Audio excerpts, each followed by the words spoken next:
नमस्कार। श्रीमद् भागवत महापुराण में आपका स्वागत है, जहां हम आपको कराते हैं साक्षात्कार उन दिव्य कथाओं का जो केवल ग्रंथों में नहीं, हर जीव की आत्मा में बसती है। तो चलिए शुरू करते हैं।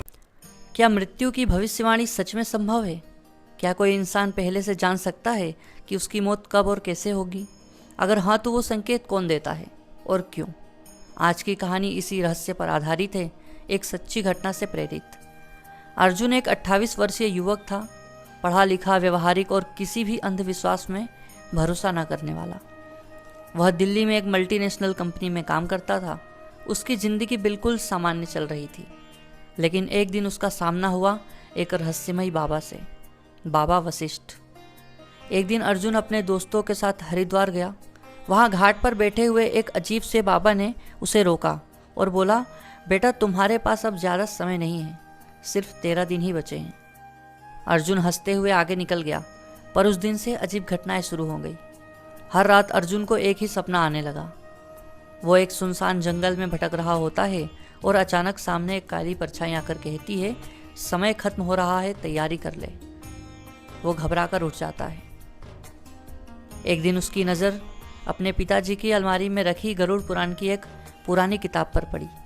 उसने यूं ही उसे पलटना शुरू किया और अचानक उसकी नज़र एक पंक्ति पर पड़ी कि मृत्यु के 13 दिन पहले आत्मा को स्वप्नों द्वारा इशारा मिलना शुरू होता है। यदि वह ध्यान दे तो अपना मोक्ष सुनिश्चित कर सकता है। अर्जुन के रोंगटे खड़े हो गए। डर के मारे अर्जुन ने हरिद्वार लौटकर उसी बाबा को ढूंढा। बहुत खोजबीन के बाद वो मिला। अर्जुन बोला, बाबा, आप किस आधार पर कहते हैं कि मैं 13 दिन में मर जाऊंगा? क्या ये बदला जा सकता है? बाबा शांत स्वर में बोले, ये कोई तंत्र नहीं, ये कर्मों का गणित है। मृत्यु तय है, पर उसका तरीका और परिणाम बदला जा सकता है, अगर तुम समय रहते प्रायश्चित करो तो। बाबा ने उसे कहा कि वो अगले 13 दिनों तक किसी भूखे को भोजन कराए, अपने पुराने पापों का पश्चाताप करे, हर रात गरुड़ पुराण का पाठ सुने और किसी एक अनजान की मदद करे। अर्जुन ने सब कुछ वैसा ही किया।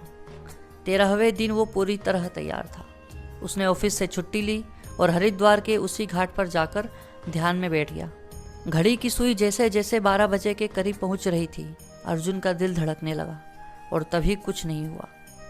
ना कोई काली परछाई, ना कोई अंत, बल्कि अर्जुन को एक अजीब सी शांति का अनुभव हुआ। अर्जुन अगले दिन बाबा से मिला। बाबा मुस्कुराते हुए बोले, मृत्यु टली नहीं थी, बल्कि तुम्हारे कर्मों ने उसे परिवर्तित कर दिया। अब तुम नया जीवन शुरू कर सकते हो। अर्जुन ने उसी दिन अपनी ज़िंदगी पूरी तरह बदल दी।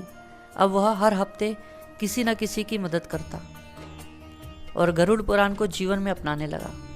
मृत्यु की भविष्यवाणी कोई चमत्कार नहीं, बल्कि आत्मा के अंदर से आने वाला संकेत होती है।